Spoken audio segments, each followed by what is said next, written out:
You've come to the right place if you're looking to create, launch, and scale a high-value online training program. I'm your guide, Chris Badgett.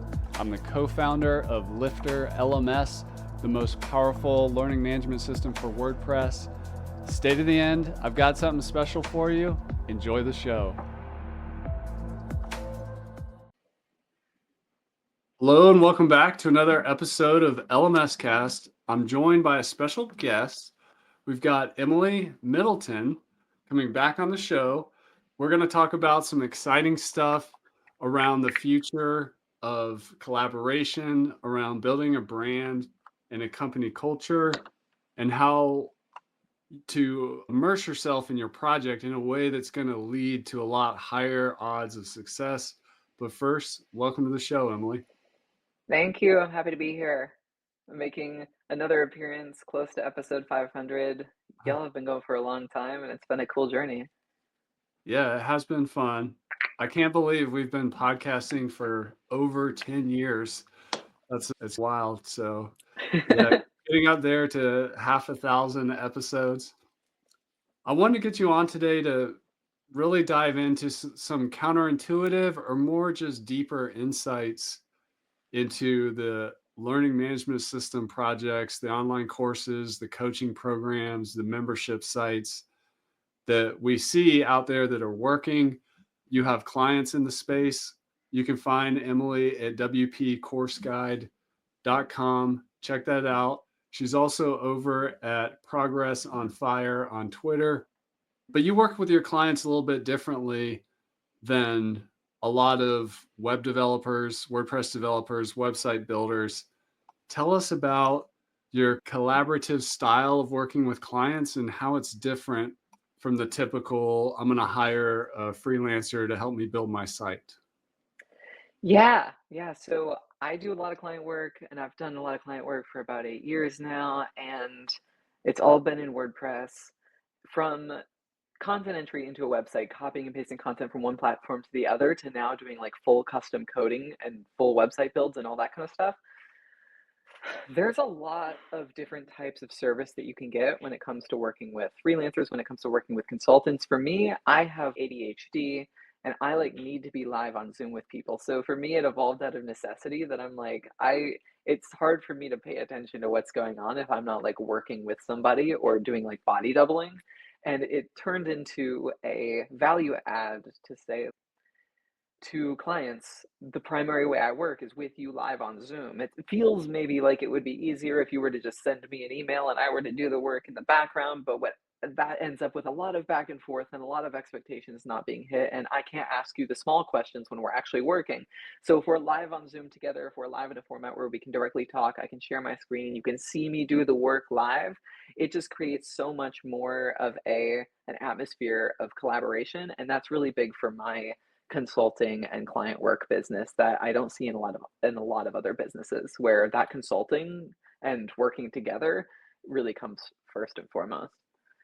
This is really a special aspect. It's a known stereotype that a lot of website builders try to minimize the amount of client contact time to as little as possible and just get in, get out, send me the stuff, and then here you go. But what ends up inevitably happening, like you mentioned, is there's actually an iteration cycle, where, okay, now I see the finished product, but I have feedback, or I have new ideas as we get into this. What about this? What about that? Yeah. So this collaborative style, it makes a lot of sense to me. When do you see the light bulb really turn on for your clients when they're getting into it? They're on the Zoom call with you, you're building the site. What kind of thing happens where it clicks and they get it, where they're like, oh yeah, I'm glad we're doing it this way. I thought maybe I could just tell them, build me a site. I'm selling beekeeping courses to beekeepers. But the fact that you're collaborating, something kind of magical happens. What kind of thing is that? Yeah. I think it's when we realized that there was a problem that would have gone completely unnoticed. When it's like, why do you want this feature? We want to have a course about Clients will ask me questions about pricing. When we're building a site live, they're like, "What's your pricing?" And they're like, "We just came up with this one. This is what other people in the industry are doing." Or we asked ChatGPT and this is what it said. Whatever the strategy was that they came up with their pricing, having the insight about how they came up with that decision allows me to ask specific questions about like where they're at in the process. It's not just send me an email, tell me what the price of your course is. It's we're entering the price and I realize that you're a little uncertain about how you came up with your price. And so maybe we need to dive in to be like, what pricing options do you have? Do you know that recurring membership pricing is one of the most scalable things you can do because it's easier to retain customers than it is to sell new customers all the time and stuff like that. And so I'm able to make those suggestions while we're working that I wouldn't really otherwise be able to ask without building this like insanely complex gravity form. And it's so much easier to snuff all these questions out when it comes to working live with somebody. And so they'll, when we're asking the questions that they didn't know they had, that's really when it clicks. There's a counterintuitive product development strategy where you can actually build a whole product or business around the price is actually the very first thing. And pricing is a lot more complicated than people think. Whereas the what people usually do is they do what you said, which is they just kind of hold up a finger and guess or do some studying or just kind of shoot from the hip. But there's a big difference between selling a course for 50 bucks or 5,000 or 500 a month. So whichever one of those options we pick, your advice as the professional is going to be completely different.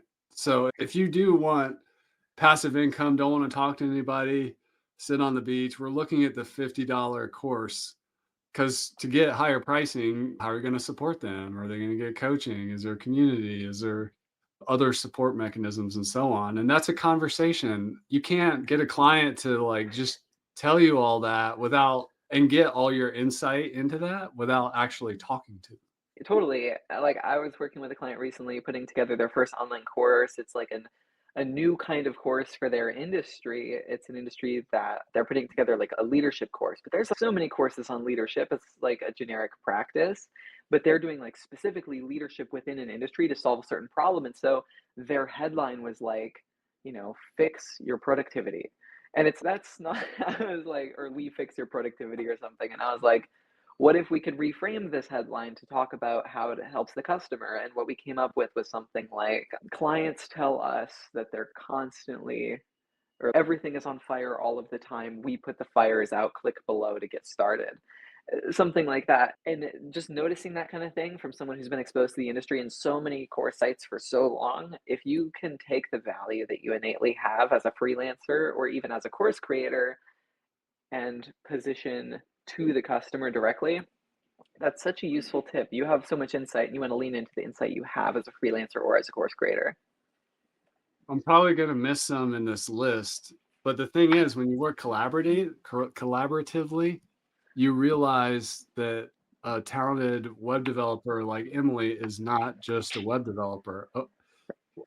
Emily Yeah. is a graphic designer, a web developer, a web designer, a copywriter, a business strategist, a writer, a video maker. The list goes on and on. And you like people just put somebody in a box like, oh, I need a developer to build my site, but you're actually getting like this whole team of people in one person, but you got to learn how to leverage their strengths, right? And that copywriting Yeah. thing, pro tip for you out there listening, an exercise I like to do when helping somebody write a good headline or a value proposition is you think about your ideal client at 2 o'clock in the morning, sitting up in bed at night.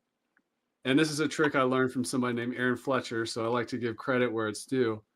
But they sit up at 2 o'clock in the night, or they go into the bathroom and they're staring at themselves in the mirror, and they say, "If I could just," and then fill in the blank. So nobody Mhm. says at 2 o'clock in the morning, "If I could just increase my productivity." They look in the mirror at 2 o'clock in the morning and they say, "Man, if I could just put out all these fires in my business or whatever, and love my life and work again." These are like real living language words that people use. And that's a great copywriter will intuitively write like that and provide outside perspective to help sharpen the message. The message is huge. Yeah, yeah, and I think not pigeonholing other people who are working with you on your business, like consultants, into having a certain role, like you're a developer, you're a marketer. It's just get everyone you trust into the same room and have them collaborate on a plan. That's, I feel like, such a big gain. There's like a lot of, you know how like with remote work, there's a lot of like anxiety and depression that comes from people being alone in their cubicles in their houses, isolated from other people, only interacting when it comes to talking about work. Creating that feeling where everyone in your company is collaborating with each other to make a vision happen is just such a, it feels obvious, but it doesn't feel intuitive to do. It doesn't feel like it's a good use of time to take your developer from Upwork and have them talk to the consultant that you hired a few months ago, and then also sit in the room with you and figure out what action items everyone's going to do and what they're really stressed about. That doesn't feel like an intuitive good use of time, but the things that come up in those conversations are so huge. So I recommend really just creating space for the people you choose to work with. Another mindset tip I'll throw in there is coming from a place of abundance and without anxiety and just having an open mind. And what I mean by that is you can, if you're scared and you want to be the boss that hired the freelancer and you just want to maintain the frame of control and all this, but if you actually let your guard down a little bit, like I know when I work with a client that I'm subconsciously like reading them, I'm like, all right, this person already has pretty good technical skills in WordPress. So we're pretty strong there. We're going to figure out the site. It's fine. Oh, this person has a low level of design chops, or they have a high level of design chops. And whatever the answer is there, we may need to spend more time in where the gaps are. So you can blend with each other and fill in the gaps. And you as Yeah. the website creator, you will not understand their industry expertise likely unless it's something you're also very into as much as them. So Mhm. the more they tell you, "Oh, let me help you understand what beekeepers wanna learn," and stuff like that, it helps you better be like, "Oh, they really care about this thing, like, maybe we should feature" whatever, like, you it really that's a collaboration, and you can't do that over email. You can't watch the expressions on people's face when they're reading your email. And I don't know, getting people excited about what you're doing is so underrated. And getting yourself excited about what you're doing is so underrated. Like, I think when I got started on my entrepreneurial journey, I was really interested in creating financial freedom, and it was motivating for me to get out of a tough situation where I didn't want to work a 9 to 5 forever. That was such a big motivator. But like nowadays, now that I'm like established enough to be able to make an income working remotely from home, I'm very fortunate to have that. I'm asking questions, and I think a lot of people listening are probably also asking questions like, how do I get passionate about what I'm doing? How do I like ignite my spark? And as Dan Martell says, shine your light in through what you're doing. And I think that's a big piece of the puzzle towards motivation for you and other people around you, because you got to light up the people around you. Like I know you do that a lot, Chris, where you're a founder of Lifter, you're still in the company 10 years later, you started the podcast before starting the product, you were talking to people before then, and you're like always trying to connect with the people that you're working with on the personal level so that like they can like you what they're doing, and you can just get them engaged in what they're doing in their own lives and for the work that they do with the company. I think that's huge. Yeah, I think a great coach related to that will and you mentioned Dan Martell, he was like this, Yeah. he sees more potential in his clients than they see in themselves. Right. When you do that as a web developer, and the client will feel that if you believe that, and it's true, like they will feel that and it will create an energy around the project that is just 10 times more productive and valuable than just some transaction between two people. Yeah. Let's Yeah. you mentioned like being in an industry for 10 years or just really time in the trenches. How What patterns do you see in successful clients in terms of immersion in their subject matter versus the opposite, where maybe this project isn't going to work out in terms of really being deep on a topic? Yeah, I would say something like have a therapist, have someone you can talk to, like a mentor or a life coach or a therapist, someone who's involved with hearing direct feedback from your business. If you're like internalizing a lot of the stress that comes from your business and you don't have someone like a mentor, a therapist, a psychiatrist, a life coach, somebody to talk to and walk you through this process wherever you're at in the process. It's just really isolating. I've noticed like times in my life and in my business where I felt the most alone, where I felt the most demotivated is when I was talking to the least amount of people about what I'm going through. When I have a support network, I have a mentor like Chris. When I have a life coach named Michael, who's in the LifterLMS community. And then I also have a therapist. I've got a lot of support from people around me who I can take my problems to and get all these perspectives. And I think the people who really can ignite their spark and really engage in the way that you need to in order to build a business successfully, they have those support networks. They have co-founders that they can talk to. They have co-investors, co-owners they can talk to. They have mentors in the ecosystem. And those relationships, those genuine connections fuel their motivation to build their product, build their brand, get out in the ecosystem, motivate others to get involved with the product and then keep doing it better. That's how I look at it. And that's very different from just opportunity chasing. Yeah. Okay, so AI, artificial intelligence is hot right now. So maybe I should make a course about that because it's hot in a growing industry. You could, but if I'm not all in on AI and been doing it forever, and I use AI every day, but and I actually have made some courses that aren't done yet about using AI for course creation and so on. This episode of LMS Cast is brought to you by Pop-Up Maker, the most powerful, trusted pop-up solution for WordPress. Whether you're selling online courses or memberships, Pop-Up Maker helps you grow your email list, boost sales conversions, and engage your visitors with highly customizable pop-ups. Imagine creating custom opt-ins, announcements, and promotions that actually convert. I personally use Pop-Up Maker on my Lifter LMS websites for lead magnet opt-ins, cart abandonment, upsells, downsells, and guiding users to helpful content. Pop-Up Maker is an essential tool for growing my email list and making more money online through my website. Ready to take your website to the next level? Head on over to wppopupmaker.com/LMScast and save 15% on your order. Discount automatically applies when you visit through that link. Pop-Up Maker also has an awesome free version, so you can just use that as well.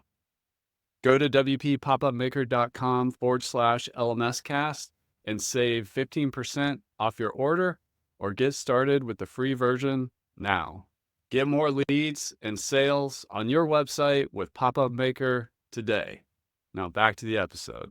But you really got to be into your subject matter and not just chasing opportunity. It is fine to want to make money online, but if you're going to commit and you're going to get clients, particularly recurring coaching clients or ongoing relationship, it's really important to love your topic and then surround yourself with help.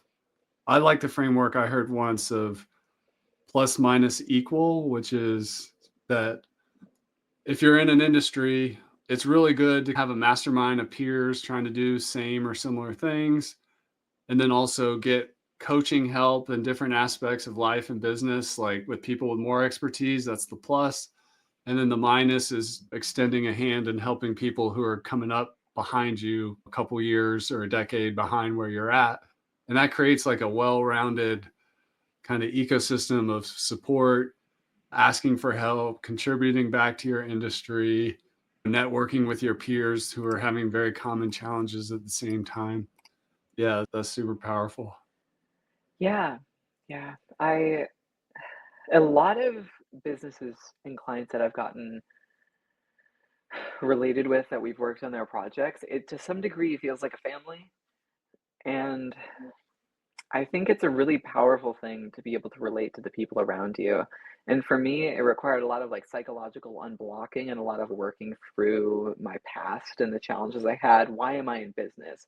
I had such a big revenge agenda as a part of like my whole life of I dropped out of high school because the principal slighted me by putting vandalism on my permanent record. And so I'm going to leave high school and I'm going to prove that I can make a bunch of money and that I will be successful. And then I'm like, I'm gonna prove to these people that I can do it and be successful. But that revenge agenda ended up imploding on me when I never was happy with what I was having as an outcome. So being able to approach business from a perspective of what do I want to create for my life, like genuinely with nobody else needing to see. It's just like what internal feelings within me am I trying to create? And how am I trying to help other people with my brand, with the consulting I do, with the YouTube videos I create, with the work I do with my clients and companies? I'm trying to create a feeling of peace with a lot of things. Like you're confused, you're on Google and you're frustrated at 2 a.m. Googling curse words and like, how do I fix my WordPress install? All this stuff. And then you'll find the videos, solve the problem, and feel much better about it. Or someone's frustrated in their job day to day, like making them feel like they're welcomed into their own life. That's what I bring just personally, but everybody brings a very unique set of values themselves to their work, and I think that's critical to bring to the people around you. I will say I've met a lot of people who have entrepreneurs, successful entrepreneurs that were at some point motivated by revenge. So Yeah. it's not all bad. It's like I'm gonna show that person or that ex relationship or whatever. Yeah. But I would advise like 80-20. It's okay. That's real. That's natural. But 20% that, 80% like positive. Yeah. Mission, vision, values. It sounds like corporate speak, but it is so real. And everything gets just like we talked about counterintuitively, you should build the pricing first. Yeah. What do you want? Because that's going to dictate like what you're doing, courses, coaching, whatever, what's in the offer, and all that stuff. How valuable is the result that this thing offers? Does that match up with our price? If not, maybe we should change. But also your mission, vision, and values. Life is so much easier when it's aligned.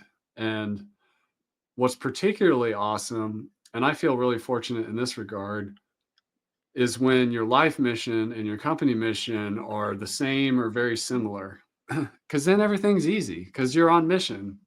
Like it, Mhm. otherwise, it's not really living a lie. It's just you're off, you're having to perform in a way. But when you're Right. on vision or on mission, it's like wind in your sails and it's pushing you along, and your vibe attracts your tribe. So when somebody's on mission and vision, like the right people show up at the right time. That whole saying about when the student is ready, the master appears and all that stuff, that all comes from being on a particular mission and vision. Otherwise, you're just wandering around and maybe chasing some gimmicks or fads or some ad that had good advertising that you end up in some funnel or something. But mission and vision is really cool. And I would recommend that for any course creator or coach, or if you're building a website for clients, the about page, it can be hard to write an about page for a client, particularly if they're not a copywriter and they're like, "Oh, here's my CV. I went to school here and I have this thing and that thing."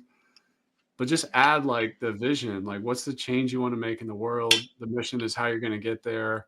And then what are your core values? You can only pick 5 or 6. And just doing that exercise, that's an example of collaborating with a client. You could be on a call, like figuring out the about page and literally transform their life by helping them figure out their mission, vision, and values. Totally. That's underrated work. That's so underrated work. Like we're thinking like we need a developer to build the site, we need a marketer to tell everybody about it, and we need a salesperson to make sure those sales close. But underlying all that stuff is mission, vision, values.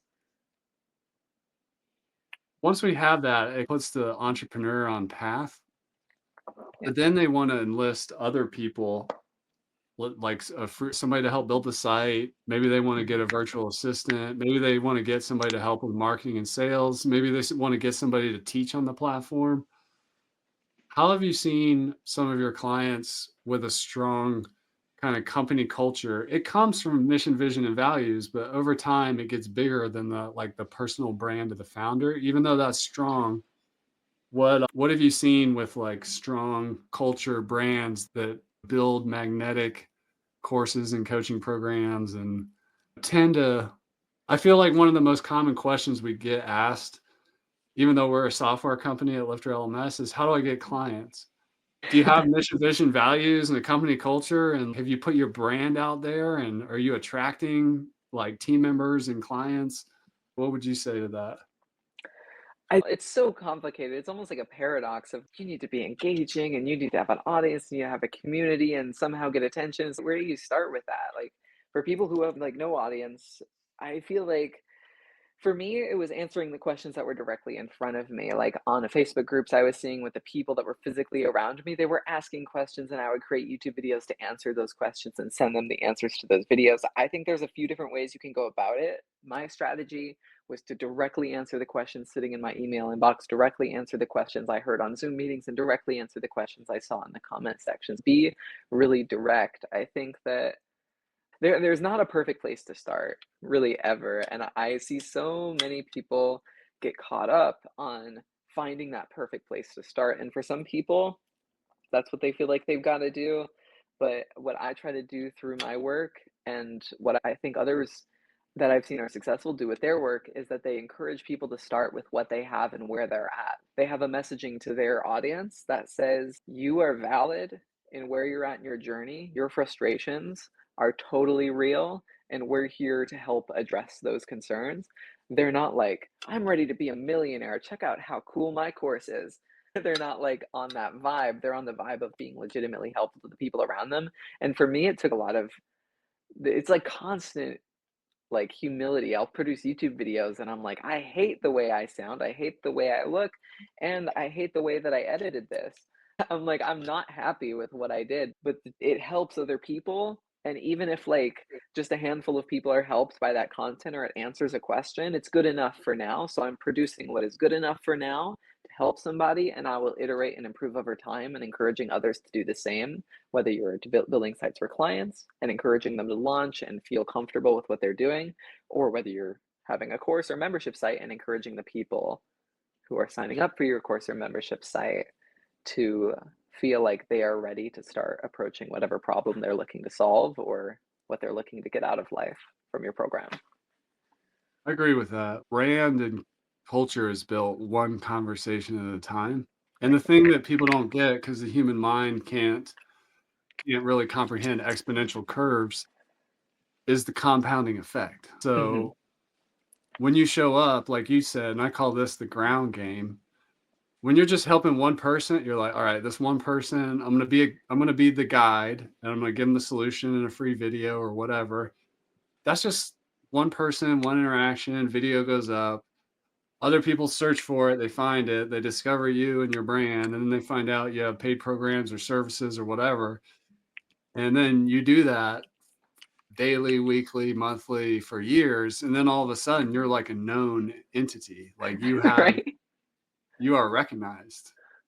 I remember getting recognized in an airport coming back from a business event, and I thought the person that recognized me was at the business event where I'm well known, but it was actually just a regular user who had no idea about the business event, and they saw my Lifter LMS hat, and we took a picture together and stuff. I'm like, how did this happen? But when I think about it, I've been helping people doing the ground game for over a decade, almost 2 decades, and the stuff compounds. And I think of it like this: it's okay to want to make money and all that stuff, but if you're in service to your community, they can feel it, and over time, you get known ideally as the most helpful person in whatever niche or specialty. And then if there's a lot of people in that niche, that's fine. There's only one you, and your personality, your way of delivery, how you communicate, the way you help, like through video, audio, text, all of it, whatever, it's going to attract certain people, but it really compounds. And I think that's the it's the counterintuitive because in our industry there's a lot of I want to automate everything. I don't want to talk to people, and I just want my online business to cash flow while I do something else. The reality is the people that really make it are super engaged. I was looking at a Yeah. Lifter LMS user site the other day who I heard about that was doing really well, many 5 figures a week. And I'm looking at the site and I'm like, "Eh, this site from a design perspective is not great." I went to the course catalog and there were like a couple things there, not much. Excuse me. But I went to the about page and learned about how this person had been doing it for 20 years. And there you go. And they've just been helping people for 2 decades. And I asked my girlfriend like a couple weeks ago, I don't understand why clients pay me the money they do. I like don't know all the answers. I'm like fumbling around and like I come up with a solution, we get something that works and we work our way to a solution that works for them and something that clicks. And but I don't get it. I don't get it. I don't feel like a professional. I feel like I'm just like I don't know, stumbling around in the woods with them. And she was like, "What I think people see is that you genuinely care about solving their problem and that you're just as present with solving their problem as they are. And if that can be communicated, I feel like quality doesn't matter. Like, as long as people are with you and you're with them on solving their problem and that genuineness and shining your light in whatever way that you have to bring to the world through your course membership or freelance practice, if that can be shown and we're learning how to show that more, that's what I would lean into." Yeah, and just to throw out another Dan Martellism, it's not about your resources, it's about your resourcefulness. And we all have imposter syndrome and all that, but if you can become known as the type of person who can figure it out, and maybe you don't have the answer right on the tip of your tongue, but you know where to go to find it or who to collaborate with to figure it out, that's what makes nobody's perfect. Nobody has all the stuff, but how resourceful is this person? How unstoppable are they? It's not how intelligent they are. They have 180 IQ and have every answer. Otherwise, just go to ChatGPT. Why don't people do that? Because they want people that can be creative, figure it out, get into nuances, read between the lines. This is the way. This is the way. Awesome. Emily, this has been a great discussion. Hats off to you on your collaborative work style. I think it's super unique in the space and also super valuable to people who want that. And I think the magic of it is when somebody gets into that, they're like, oh, I didn't know you could do all this. And like you had these other set of skills and you're synthesizing across these different industries. It's like going to a doctor, right? Where you're not a doctor and the doctor is seeing a lot more than the patient. They're just like, oh, this thing hurts or whatever. But you're like broadly looking at systems all over the place and able to help with that. And it's so cool. And it's very rare in our space. If people want to connect with you, what's the best way for them to track you down? My website is wpcourseguide.com. That's where all my WordPress course stuff is. You can also Google Magic Emily Middleton and you'll find my YouTube content. Awesome. Emily, thanks for coming on back on the show. Really appreciate it and keep up the amazing work. Thank you. And that's a wrap for this episode of LMS Cast. Did you enjoy that episode?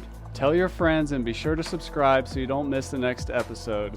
And I've got a gift for you over at lifterlms.com/gift. Go to lifterlms.com/gift. Keep learning, keep taking action, and I'll see you in the next episode.